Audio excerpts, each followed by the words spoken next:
Secundaria primer grado. Ciencias y tecnología. Biología. ¿De dónde viene y a dónde va la energía? Identificación de las transformaciones de energía dentro de las cadenas alimentarias para valorar la importancia de todas las especies dentro de los ecosistemas.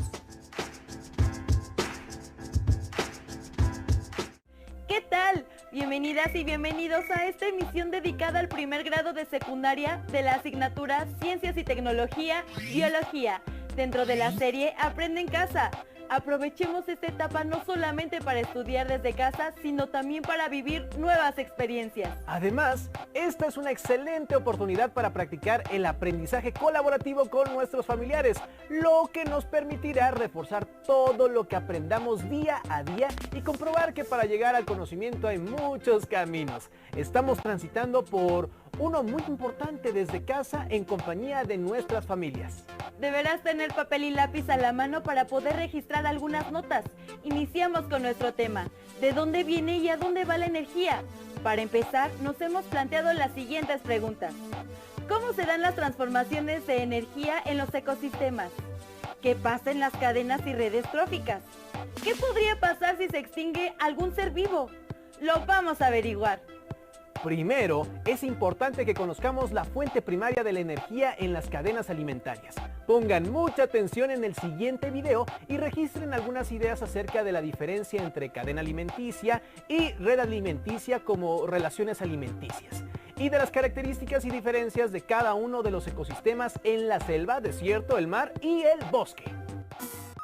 En la naturaleza, la mayoría de los organismos se alimentan de otros para sobrevivir. A esta relación de quién se come a quién se le llama cadena alimentaria. Y cuando varias cadenas se combinan, se forma una red alimentaria. Te invito a conocer más sobre las cadenas y las redes alimentarias. Una cadena alimentaria es una representación que muestra una secuencia lineal de organismos, donde se transfiere la energía y los nutrientes cuando un organismo se come a otro. Toda cadena alimentaria está formada por autótrofos y heterótrofos.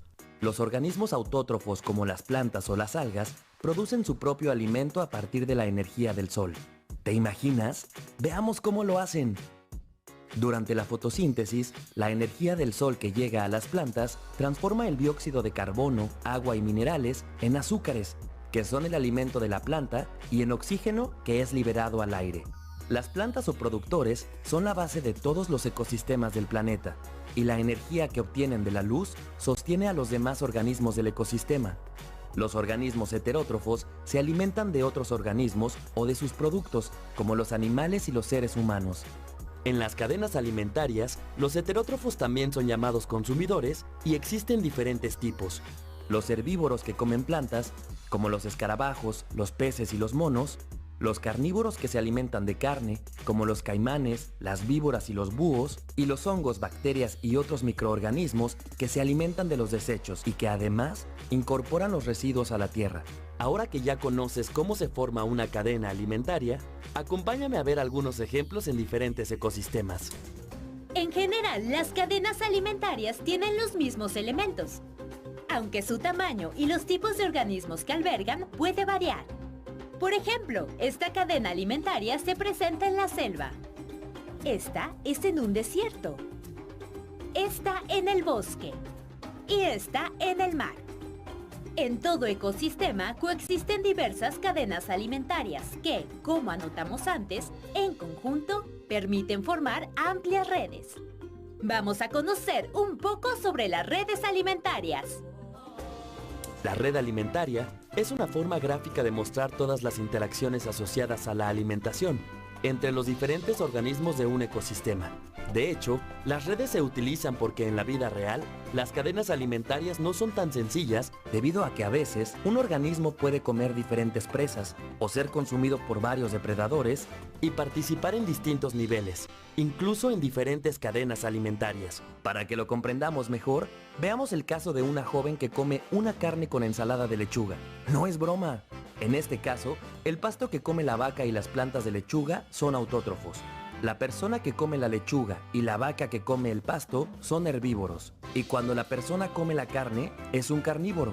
Una forma de representar este ejemplo es con dos cadenas alimentarias. Sin embargo, considerando que el ser humano participa en diferentes niveles y cadenas alimentarias, es más adecuado construir una red alimentaria.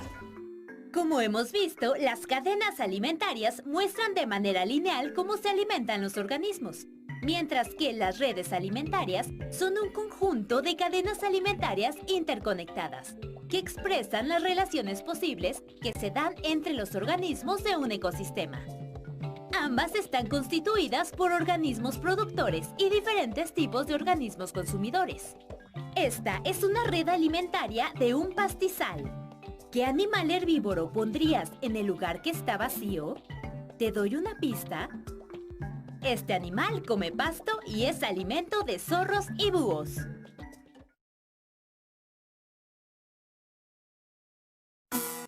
Es muy interesante esto que hemos presentado. ¿Lograron adivinar cuál era el animal que faltaba? Los invitamos a pensar en cuál es la importancia de la energía que recibimos del sol en las cadenas alimentarias. ¿Recuerdan cuál es la diferencia entre animales autótrofos y heterótrofos? No olviden realizar sus notas. Para dar respuestas a todas las preguntas, estamos aprendiendo acerca de las transformaciones de la energía en los ecosistemas, en función de la fuente primaria y las cadenas tróficas. En el siguiente video observaremos las transformaciones de energía dentro de las cadenas alimentarias. ¿Qué necesitamos los seres vivos para realizar nuestras actividades diarias? Todos los seres vivos, desde una planta hasta los humanos, requerimos de energía. Pero, ¿de dónde obtenemos dicha energía? ¡Vamos a conocer la respuesta! Todos los seres vivos obtenemos energía de los alimentos que ingerimos. Por ejemplo, las plantas obtienen su alimento de la glucosa, que ellas mismas fabrican con la energía del sol y que transportan en la savia. Mientras que los animales obtienen su alimento al consumir a otros seres vivos, ya sean plantas o animales. En una cadena o red alimentaria, durante la alimentación, se puede inferir que la energía se transfiere de un organismo a otro y del nivel trófico inferior al superior. Déjame explicarte. Cuando en una cadena o red alimentaria un organismo se alimenta, una parte de la energía que obtiene se almacena en su cuerpo y le permite crecer y desarrollarse. Y otra parte de la energía la elimina en forma de calor, heces, orina y sudor. La energía que almacena este organismo queda disponible para los organismos del siguiente nivel trófico en caso de que sea consumido. Solo alrededor del 10% de la energía almacenada en los organismos de un nivel trófico se puede transferir a los organismos del siguiente nivel. Veamos el siguiente ejemplo.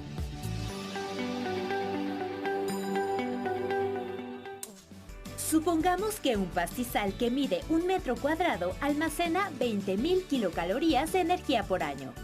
De esta energía, el 10% estará disponible durante un año para los teporingos o consumidores primarios, que se alimentan de los pastos.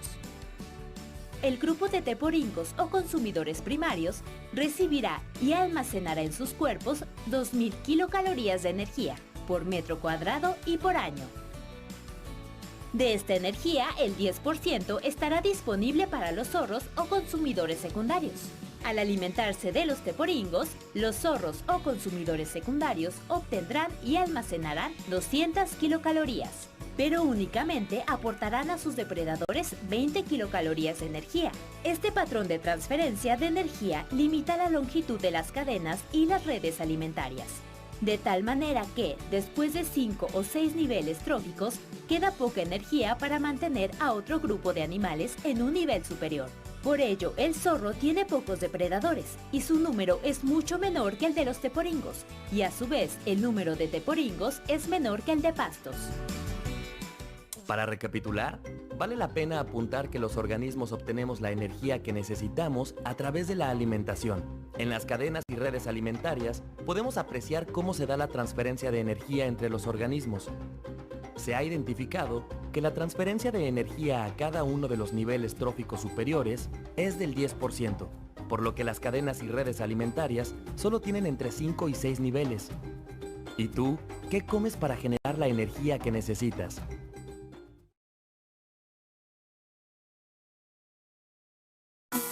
A ver si pusieron atención. ¿Qué tanto podrían responder a las siguientes preguntas? ¿De dónde se obtiene la energía que necesitamos para realizar nuestras actividades? Si dijiste de los alimentos, es correcto. A ver, una pregunta más difícil. ¿En qué gastamos esa energía? Ahora que ya sabemos de dónde obtenemos la energía para mantenernos vivos, los invitamos a ver el siguiente video en el que podrán identificar las transferencias de la energía dentro de los ecosistemas. Pongan mucha atención en el ejemplo. En esta extensión de campo vive una pequeña comunidad de conejos. Si te fijas, hay mucha alfalfa a su disposición. ¿Por qué será que hay más alfalfa que conejos? ¿Por qué será que hay menos zorros que conejos? ¡Vamos a averiguarlo! Todos los seres vivos necesitamos comer para adquirir la materia y la energía que nos permite realizar diferentes actividades y desarrollarnos. Una cadena y una red alimentaria nos muestran cómo es que los organismos obtienen su alimento, es decir, quién se come a quién, y nos ayudan a entender cómo se da el flujo de energía. Veamos un ejemplo. En principio, la energía del sol contribuye a la producción de nutrientes para las plantas o productores. Después, la materia y la energía química se transfieren a los herbívoros. Y finalmente, la materia y la energía pasa a los carnívoros. Para comprender mejor cómo se dan estas relaciones, echemos un vistazo a la pirámide alimentaria. En la pirámide, igual que en la cadena alimentaria, la materia y la energía fluyen en una sola dirección. Es decir, de los productores a los consumidores y descomponedores. Y en ese orden va disminuyendo la cantidad de materia, energía y de individuos. Esto se puede distinguir claramente en una pirámide de energía, donde la energía que un organismo adquiere con el alimento disminuye de un nivel inferior a uno superior. La mayor parte de la energía adquirida se utiliza para realizar procesos como crecer, desarrollarse y reproducirse. Y una parte menor se pierde en forma de calor cuando el animal se mueve o mientras se transforman los alimentos en su cuerpo. De esta manera, solo el 10% de dicha energía llega al siguiente nivel. La disminución de individuos de un nivel a otro se puede apreciar en una pirámide de números, donde se representa el número de individuos que existen en cada nivel. Por ejemplo, si en el nivel superior hay unas 10 ranas que se alimentan de 32 chapulines cada una, en el siguiente nivel habrá más de 320 chapulines. De manera similar, cada chapulín requiere, por decir algo, de 3 plantas. Entonces, habrá más de 960 plantas. Retomando la imagen inicial de esta cápsula, en la cual vimos un campo de alfalfa, una pequeña comunidad de conejos y apenas un zorro, podemos decir que hay más alfalfa que conejos y menos zorros que conejos, porque esta cadena alimenticia fluye de manera unidireccional y ascendente, y porque en este flujo hay grandes pérdidas de energía y de individuos conforme se avanza a niveles superiores. Por ello, la base de la pirámide donde están los productores, es decir, las plantas, es la más grande, mientras que el siguiente nivel con los conejos es más pequeño y el siguiente con los zorros es aún más pequeño. Ahora que sabes quién se come a quién, ¿por qué crees que es importante cuidar a todos los organismos del planeta?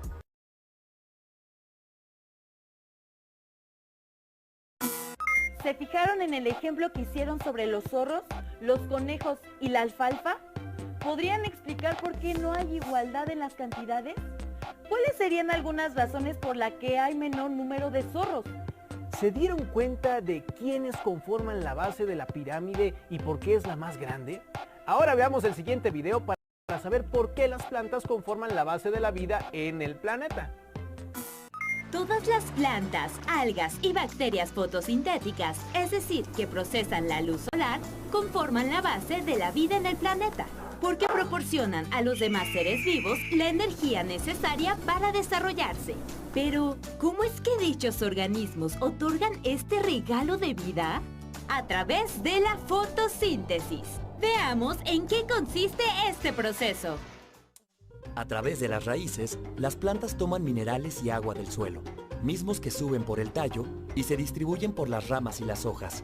Las hojas de las plantas captan la luz del sol a través de la clorofila, un pigmento que se encuentra en los cloroplastos de las células de las hojas.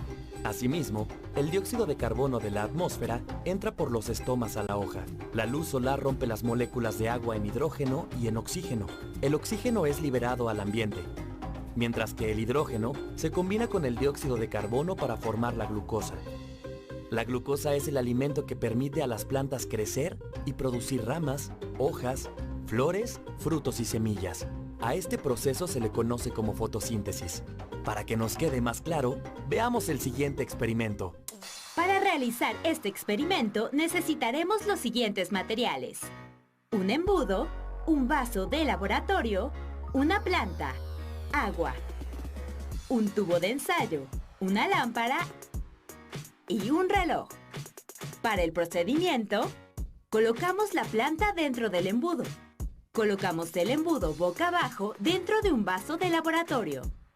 Introducimos el tubo de ensayo en el tubo del embudo. Vertimos agua en el vaso de laboratorio.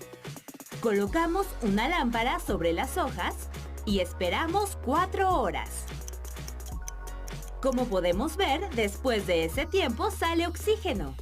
Con la fotosíntesis empieza una cadena de vida que beneficia de diferentes maneras a todos los animales, incluidos los seres humanos.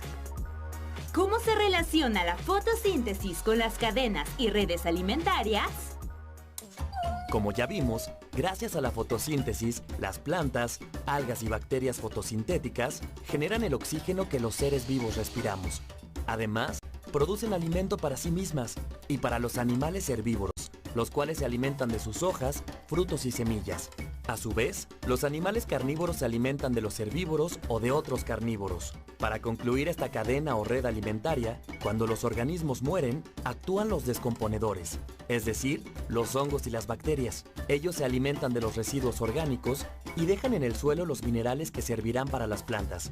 Y los seres humanos tenemos la posibilidad de seguir viviendo gracias a todos estos organismos. Gracias a la fotosíntesis, las plantas constituyen la fuente primaria de alimentación y de producción de oxígeno. Así que sin ellas, la vida en el planeta no podría continuar. ¿Qué podrías hacer para cuidar las plantas? ¿Adoptarías algunas?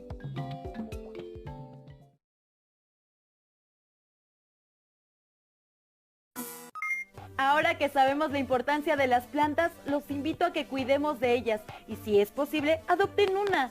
Ya observaron que nos dan un regalo muy valioso. ¿Alguna vez se han puesto a pensar en qué pasaría si se extinguiera un animal en algún nivel dentro de la pirámide alimentaria? ¿Por qué es importante cuidar a todos los organismos del planeta? Los invitamos a que realicen las siguientes actividades.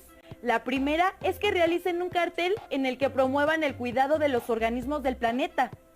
Y la segunda, platiquen con sus familiares sobre la importancia que tiene el mantener el equilibrio en nuestros ecosistemas y el respetar a los seres vivos que habitan en ellos. Redacten las ideas que den respuestas a las preguntas que les hemos presentado y guárdenlas en su carpeta de experiencias. Cuando regresen a clases podrán compartirlas con su profesor. Gracias por su atención. Nos vemos en otra emisión de Aprende en Casa. Y recuerden, este periodo de aislamiento es solo una medida temporal. Tengan paciencia. ¡Hasta luego!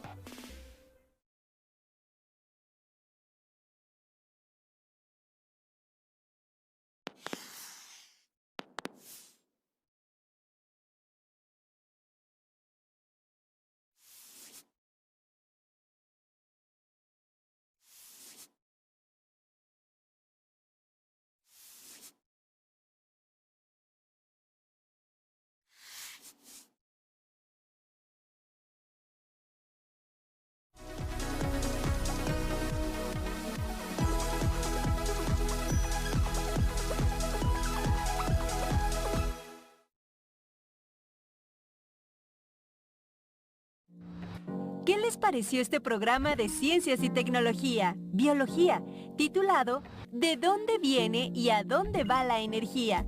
Un tema de interés para todas y todos, ¿no lo creen? Ahora vamos a recordar las preguntas que les hicieron al final del programa para que las puedan responder y guardar en su carpeta de experiencias. Pongan mucha atención. ¿Alguna vez se han puesto a pensar en qué pasaría si se extinguiera un animal en algún nivel dentro de la pirámide alimentaria?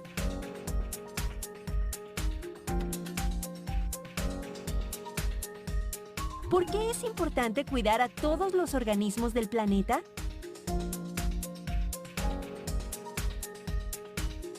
Los invitamos a que realicen las siguientes actividades.